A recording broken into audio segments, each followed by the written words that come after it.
আমাদের কাজের ফাঁকে প্রত্যেকটা মেয়েদেরই নিজের জন্য কিছুটা সময় রাখা অবশ্যই দরকার।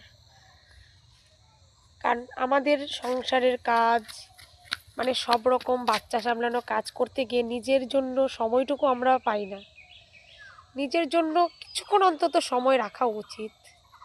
নিজের প্রতি যত্ন নেওয়া, নিজেকে ভালোবাসা অবশ্যই রাখতে হয়।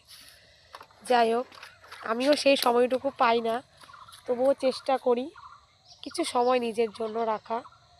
যাই হোক, বেশি বকবক করব না। সকাল সকাল স্নান টান করে মাথায় শ্যাম্পু করে রোদে এসে দাঁড়িয়ে পড়লাম। আর শীতকালের সকালে রোদটা গায়ে লাগলে যা লাগে, আমার তো ভীষণ ভালো লাগে, দারুণ লাগে।